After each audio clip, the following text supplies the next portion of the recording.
खबरें में भी आपको बताता रहता हूं कैसे KW खैबर पख्तूनवा में क्या चल रहा है बलूचिस्तान में। लेकिन इस बीच ये खबर देखिए, व्हाइट हाउस में ट्रंप से मिलेंगे शहबाज शरीफ और असीम मुनीर। जून के बाद ट्रंप से दूसरी बार मिलेंगे असीम मुनीर।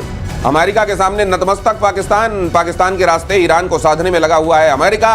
सऊदी पाकिस्तान रक्षा समझौते से अमेरिका को डर है। सऊदी और पाकिस्तान के बीच में जो रक्षा समझौता हुआ है उससे अमेरिका को यह लग रहा है कि अमेरिका को एक बड़े सिक्योरिटी पार्टनर के तौर पर इस जगह पर जो देखा जा रहा था मिडिल ईस्ट में, क्या वो डाइल्यूट हुआ है।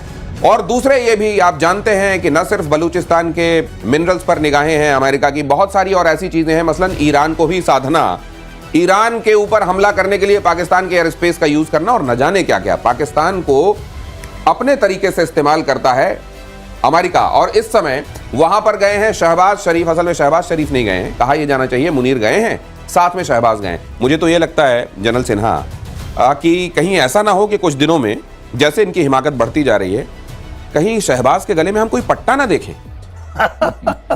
मैं इसलिए कह रहा हूं कि अगर ये आपने वाकई वोट के जरिए किसी एक आदमी को चुना है और आपकी डेमोक्रेसी वाकई जीवंत है, तो फिर आपको मुनीर के साथ जाने या मुनीर को साथ ले जाने की क्या जरूरत है। आपने जो बात की कि ना आप पट्टा देखेंगे तो पट्टे का जो सिरा है किसके हाथ पे होगा? मुनीर के हाथ में होगा।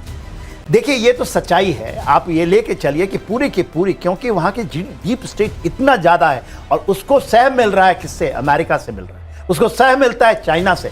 कोई बात करके तैयार नहीं है वहां पर ये कहने के लिए, क्योंकि प्रॉक्सी इतनी ज्यादा, ये प्रॉक्सी आज से नहीं शुरू हुई, पहले तो ये डायरेक्ट बन जाते थे, आकर के उस सत्ता में काबिज हो जाते थे, मगर उन्होंने माना कि ये सबसे बेस्ट तरीका है और वो जो चला है। तो आपने कहा कि ये क्या होगा? देखिए आप जब राइड करना शुरू करते हैं ना, 3 4 5 मास्टर होते हैं ना आप घर के रहते हैं ना घाट के रहते हैं। ये आप एक थ्योरी चल रही है, मैं भी उसके ऊपर डीप रिसर्च कर रहा हूं कि क्या अमेरिका का टैसिट सपोर्ट था कि इसने बोला कि पाकिस्तान को जाओ सऊदी अरेबिया के साथ लग जाओ, क्योंकि सऊदी अरेबिया का स्पेस को यूज करने के लिए अमेरिका ने सऊदी अरेबिया को बताया था। और जो चीजें चल रही हैं उसके बड़े आयाम हैं। आप एवरी डे स्केलेटन। तो आप ये एक बड़ा इशारा कर रहे हैं कि क्या सऊदी के साथ पाकिस्तान की डील असल में अमेरिका के ही टैसिट सपोर्ट से, उसके ही असल में इशारे पर हुई है? अगर ऐसा हुआ है तो इसके बहुत सारे आयाम हैं और ये एक बड़ी खबर है। दूसरा ये भी मैं आपको बताता चलूं कि मीर यार बलोच ने कल हमारा जो शो है उन्होंने वो देखने के बाद उसको ट्वीट किया है। आप लोगों ने यहां से बताया कि जाफर एक्सप्रेस में क्या हुआ, क्या क्या खैबर पख्तूनवा में जो हमला किया गया सोमवार को, मंगलवार को उसी का बदला क्या जाफर एक्सप्रेस के तौर पर लिया गया है बलूचिस्तान में, हमने ये भी डिस्कस किया। और मीर यार बलोच में देख रहा था कि उन्होंने हमारे कार्यक्रम का एक उसका जो हिस्सा है वो काट कर उसको ट्वीट करते हुए हमको थैंक्स भी किया है। शायद थैंक्स इसलिए किया जा रहा है क्योंकि असल में वहां से आने वाली जो सच्चाई है वो बाहर की दुनिया तक पहुंच ही नहीं पाती। मसलन देखिए ना, वहां पर जो खैबर पख्तूनवा में अपने फाइटर जेट भेजकर उन्होंने बॉम्ब गिराए हैं, उसको कुछ और रंग देने की कोशिश कर रहे हैं वो। वहां पर पुलिस वाले, एक तो आर्मी के लोगों ने मुंह सिल रखा है और पुलिस वालों से ये कहलवाने में लगे हैं कि ये तो हमने नहीं गिराया बम, वहां पे क्रूड बम बनाए जा रहे थे, विस्फोट हो गया। और वो ये भी कहने में लगे हुए हैं कि ये तो टीटीपी के लोगों को हमने मारा है, असल में हमारा कोई किसी आम नागरिक से कोई झगड़ा नहीं है। ये सब झूठ प्रसारित करने की जो कोशिश करते हैं, उस बीच में जब सच्चाई सामने आती है तो जाहिर है वहां के लोगों को ये लगता है कि चलिए पड़ोस के मुल्क से ही कह सही, हमारी आवाज तो सामने आ रही है और जो सच्चाई वो तो सामने। अरे विस्फोटक पदार्थ एक जगह रखे हैं, वो एक्सप्लोड कर गए और वो बॉम्ब से नहीं हुआ है, पाकिस्तान एयरफोर्स के किसका उल्लू बना रहे थे। आज पीओके के अंदर जो एक हवा लगी है, उन्होंने कहा 29 सितंबर को पूरा पीओके को बंद किया जाएगा। तंग आ गए हैं वो पाकिस्तान के कंट्रोल से, कहते हैं ना एजुकेशन में, उनके बच्चे बड़े बड़े मार्क्स लेते हैं, हाई मार्क्स भी ले लें तो भी जब हायर एजुकेशन के लिए जाते हैं पंजाब के अंदर या दूसरी कॉलेजेस के अंदर, उनको नहीं दी जाती सीट्स। क्यों? क्योंकि वहां पे एक स्पेशल कोटा है जिसके अंदर इनको बहुत कम सीट्स दी जाती है, यानी कि 70% वाला बच्चा उसको एडमिशन मिल जाती है, 90% जो आता है पीओके जेके से उसको नहीं मिलती। और जो बहुत बड़ी बात है यूएस की, जो हम कर रहे थे, यूएस ने अपनी स्ट्रैटेजी बदलनी शुरू कर दी है साउथ एशिया की। अब वो बागराम एयरबेस चाहता है, जैसे कि आपके साथ डिस्कशन भी चल रहा था, और बागराम के अंदर ये आपने महत्वपूर्ण बात किया। बागराम को लेकर सर ये जो मीटिंग हो रही है, असीम मुनीर और जनरल सिन्हा, मैं आपसे समझना चाहता हूं क्या बागराम को लेकर भी पाकिस्तान से कोई बात होगी इसमें? 100% बागराम के लिए एक बात आ रही थी और वहां से जो तालिबान के एक जो उनके ये थे जो गृह मंत्री है, उन्होंने ये कहा था कि हमारा कुछ ना कुछ वहां पर डील चल रहा है। वहां पर वो कह रहे थे कि नहीं हमारे को 100 बिलियन चाहिए, वो कह रहे थे 100 बिलियन का। तो 100 के बीच में क्या मुनीर वहां भी कर रहे हैं कुछ? कि देखिए आईएस खुरासान प्रोविंस से अच्छा सर, एक चीज और बहुत ये हमारे दर्शकों को बड़ा स्पष्ट समझाइए।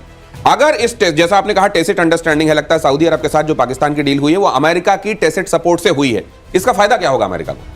देखिए अमेरिका को क्या फायदा होने वाला है, अमेरिका को वो क्या चाहते हैं कि देखिए वहां पूरा दो फाड़ हो जाए। जिस तरह से वेस्ट एशिया में क्या हो रहा था कि एब्सोल्युटली ये संगठित हो रहे थे, नाटो की बात कर रहे थे, नाटो अरब का नाटो, उसको तोड़ने के लिए यही एक तरीका है और कोई तरीका नहीं है। पूरा करने दीजिए। अच्छा, आप अपना पॉइंट ऑफ व्यू भी रखिएगा, प्लीज। ये चीजें मैं अपनी तरफ से नहीं बोल रहा हूं, ये ट्रेंड कर रहा है। तो ट्रेंड यदि करता है, देखिए हम सोच सकते हैं, मतलब ये धुआं है, अगर धुआं है तो आग होगी। सुनिए उसी बेस से जहां पर आप कतर में हुआ था ना, उस बेस से वहां से ब्रिटेन की एक एयरफील्ड गई थी और उसको परमिट किया था। काउंटर पॉइंट लेते हैं, बिल्कुल। बात ये है कि टोटली ट्रंप क्या चाहते हैं? ट्रंप एक रिजॉर्ट बिल्ड करना चाहते थे गाजा के अंदर। और साथ में ट्रंप नेतन्याहू को 100% सपोर्ट करेंगे। वो पार्ट ऑफ डीप स्टेट है, 1/3 पैसा तो वहीं से आता है, 1/3 मिलिट्री इंडस्ट्रियल कॉम्प्लेक्स से आता है। ट्रंप कभी भी नहीं चाहेंगे कि कोई भी ऐसी फोर्स बने जहां इजराइल के हाथों को रिस्ट्रिक्ट किया जाए। लेकिन बागराम वाली बात पे मैं एक चीज कहना चाहता हूं, पाकिस्तान जो है तालिबान सैंक्शन कमेटी का भी चेयरपर्सन है और साथ में वाइस चेयर है काउंटर टेररिज्म का, जो खुद ही टेररिज्म को देता है। तो वो जरूर कुछ ना कुछ डील बनाने की कोशिश करेगा अमेरिका और तालिबान के बीच में, ताकि बागराम एयरबेस। अगली खबर लेना पड़ेगा क्योंकि मुस्लिम देशों के साथ डोनाल्ड ट्रंप की मीटिंग चल रही है। गाजा पर ट्रंप का मास्टर प्लान सामने आया। गाजा को लेकर डोनाल्ड ट्रंप ने दिया नया प्रस्ताव, इजरायली बंधकों की वापसी की रखी शर्त, हमास के बिना इस्लामिक सरकार बनाने की पेशकश। अब ये डोनाल्ड ट्रंप का ये जो पेशकश है, इसके पीछे क्या बुद्धि है सर? देखिए पेशकश में क्या बुद्धि है, उनको पहले वो ट्राई कर रहे थे कि पूरे के पूरे 20 लाख लोग वहां से निकाले, वो पॉसिबल है नहीं, रखना तो है ही है। फिर वो चाह रहे थे, जैसा आपने बताया कि कोई रिसोर्ट।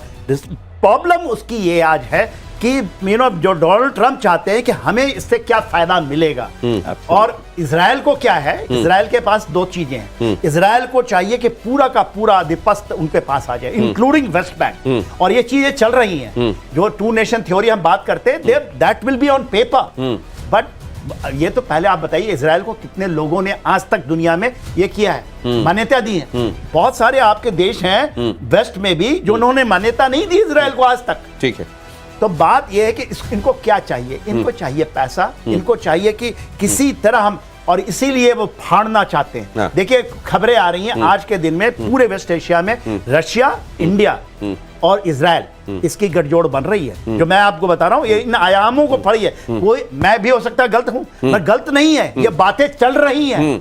रशिया ने कह दिया है कि S-400 दे रहा था, सऊदी अरेबिया को नहीं देगा, ठीक है, और तेल भारत नहीं खरीदेगा सऊदी अरेबिया। राइट, और पहली बार ट्रेन से भारत ने किया मिसाइल लॉन्च। अग्नि प्राइम मिसाइल का ट्रेन लॉन्च सफल, 2000 किलोमीटर तक मिसाइल की मारक क्षमता। नेक्स्ट जनरेशन एटमी मिसाइल है अग्नि प्राइम। ब्रह्मोस से ही थर्रा रहा था पड़ोसी, अब तो अग्नि प्राइम भी आ गई, वो भी ट्रेन से चला दिया। देखिए वो भी 2000 किलोमीटर की रेंज, और वो भी उस अग्नि मिसाइल की जिसका रेंज 5000 से 7500 करने के लिए हम जा रहे हैं। यानी कि उसको एक IRBM से ICBM हम बाद में बनाएंगे। लेकिन क्यों किया हमने ये रेल लॉन्चर मोबाइल का क्यों इस्तेमाल किया, जो रेल्स बेस्ड मोबाइल लॉन्चर का इस्तेमाल किया गया? इससे पहले ये सर हम यहाँ ये भी दिखा रहे हैं कि ये जहां पर भी रेल नेटवर्क होगा वहां से इसको लॉन्च किया जा सकता है। नहीं, तो क्या आ रहा है जद में, देखिए इसका ये चीज है कि जो भी फिक्स्ड लॉन्चर्स होते थे पहले, हम लोग अब उनको एयर बेसेस में या कहीं सिक्योर्ड एरियाज के अंदर फिक्स रखते थे। ज्यादातर देशों में, ईरान ने भी यही किया, तो इजराइल ने प्रीएम्प्टिवली उनको खत्म कर दिया था। उसके बाद से जो फ्लेक्सिबिलिटी और मोबिलिटी हमको चाहिए, जो जिस तरीके से हम पूरा नेटवर्क का इस्तेमाल करें पूरे देश के अंदर, और हमारी सेकंड स्ट्राइक कैपेबिलिटी को जो मिलेगी इससे फ्लेक्सिबिलिटी और मोबिलिटी, और साथ में आप देखिए कहीं से भी हम लॉन्च करेंगे, सऊदी अरेबिया से लेके अफगानिस्तान, पाकिस्तान और पूरा का पूरा चीन इसके अंदर आ जाएगा, और वो तो 5000 किलोमीटर की रेंज से ही है सर। लेकिन दूसरी बात यह है कि ट्रेन नेटवर्क, रेल नेटवर्क एक तरीके से ये कि जहां भी मौजूद होगा वहां से आप लॉन्च कर सकते हैं, लेकिन रेल नेटवर्क से ही ये लॉन्च हो पाएगा, ये एक वल्नरेबिलिटी भी है क्या? ये नहीं, हाँ। सबसे बड़ी कैपेबिलिटी है। अच्छा। ये कैपेबिलिटी दुनिया के पास एक दो देशों के पास ही है। मैं बताता हूँ, भारत चौथा देश, तीन और देश है, ये चौथा देश। क्या होती है, खास करके स्पेशल अंदर बॉर्डर्स में जो हम लोग प्लान करते हैं, हमारे टनल्स होंगे, हम पहाड़ के अंदर होंगे, वहां से रेल लाइन होगी, इसकी सप्लाई रेल लाइन से होगी क्योंकि नेटवर्किंग है, और ये उसी रेल से आएगा और फायर करेगा, और इसके अंदर वापस वो टनल पे होंगे, टनल के अंदर होंगे घुसे हुए, वहीं से निकले, फायर किया, अंदर घुस गए। आप देखिए, और आप पूछ रहे थे कि क्या है ये है डीएफ, उन्होंने बनाया था 23, उन्होंने डोंगफेंग 23 बनाया। हाँ, 20 उसी के काट के लिए बनाया, उसके काट के लिए, इसके काट के लिए। इसका मतलब क्या है? इसका मतलब एरिया डिनायल, और हम इनसे एंटी शिप मिसाइल बनाना चाह रहे हैं। जो आपने इसका रेंज घटा दिया गया है, इसकी वेट 1/3 है अग्नि 3 से। क्यों कर रहे हैं इसको? इसलिए कर रहे हैं कि हमको एंटी शिप मिसाइल से पूरे इंडियन ओशन रीजन को हमको करना है। ये आप भले पूरा पाकिस्तान को हम कवर कर रहे हैं, और हम केवल 2000 किलोमीटर उसका ऑपरेशनल डेप्थ में जा रहे हैं। तो ये एक बहुत बड़ी कैपेबिलिटी है। इसकी एक ही वल्नरेबिलिटी है, वो है सबोटाज।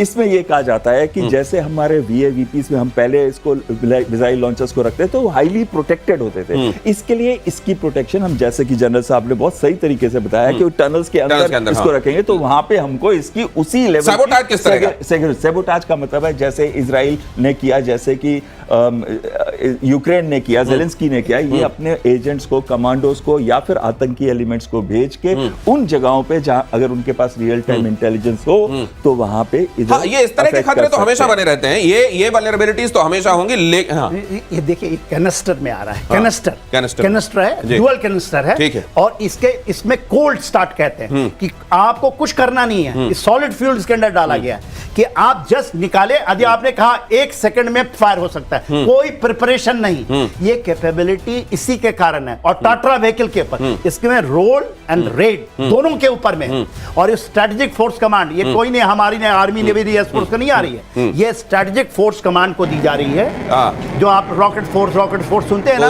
इतनी बड़ी, इतनी सारी इसकी खासियतें हैं कि पूरा एक एपिसोड इसमें किया जा सकता है, लेकिन बहुत सारी खबरें इंतजार कर रही हैं। समंदर में अमेरिका का शक्ति प्रदर्शन, अमेरिकी नेवी का ट्राइडेंट 2D5LE मिसाइल का परीक्षण, फ्लोरिडा के पास ओहायो क्लास एटमी सबमरीन से टेस्टिंग, मिसाइल की रेंज 8500 किलोमीटर से ज्यादा, जाहिर है बहुत ज्यादा बड़ी रेंज।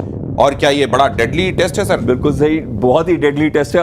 नॉर्मली अमेरिका क्या करता है, सबमरीन्स को अपने स्टेट के नाम देता है। तो ओहायो के क्लास की जो सबमरीन्स है, ये न्यूक्लियर सबमरीन्स हैं, 14 के करीब है जो बैलिस्टिक मिसाइल कैरी कर सकती हैं। और ये किस टाइप की बैलिस्टिक मिसाइल है, जिसकी रेंज जैसे आपने बताया 8500 किलोमीटर और 1000 से 2000 kg का इसका पेलोड होगा।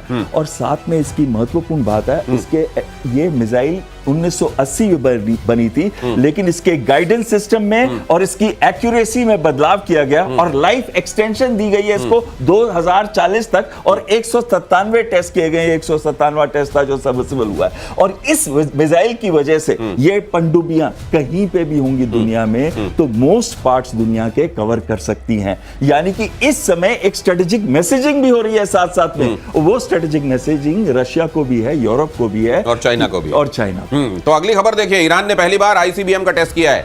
ईरान भी इधर इंटरकॉन्टिनेंटल बैलिस्टिक मिसाइल्स का टेस्ट कर रहा है। जानकारों का दावा है कि मिसाइल का नाम खुर्रम शहर 5 रखा जाएगा।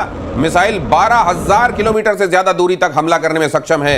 ईरानी ICBM अमेरिका तक मार कर सकती है। जाहिर है ईरान खास तौर से इस बात को अंडरलाइन करके बता रहा होगा कि हम तो अमेरिका तक भी पहुंच सकते हैं। खुर्रम शहर, देखिए, जो मिसाइल की बात होती है उनके अभी तक तो 2000 की कैपेबिलिटी में रहे हैं, वो हार्डली यूरोप में पहुंचते हैं। 12000 इंटरकॉन्टिनेंटल बैलिस्टिक मिसाइल, और देखिए उनकी क्षमताएं, उनकी कैपेबिलिटी बहुत ज्यादा है, और उनको चीजें मिल रही हैं रशिया से, चाइना से, दोनों जगह से। तो देखिए वो एक पावर हाउस तो है, 3000 बोलते थे, 30,000 की उनकी प्रकल्पना है, 3000 से 30,000। और मेरे ख्याल से उनका एक बेंचमार्किंग है, एक प्लान है, उसके अनुसार वो चल रहे हैं। तो ईरान बहुत बड़ा डेवलप कर रहा है, और देखिएगा एक समय ऐसा आएगा, और ये तिगड़ी में ये ईरान भी घुस रहा है, भारत, चाइना, पाकिस्तान, इसकी जो तिगड़ी में भारत, चाइना, रशिया वाले तिगड़ी में ईरान भी, उसमें ईरान भी आ रहा है, घुस रहा है। और अगली खबर देखिए, इजराइल के रिजॉर्ट सिटी हालात पर ड्रोन अटैक। हूती विद्रोहियों ने यमन से दागे ड्रोन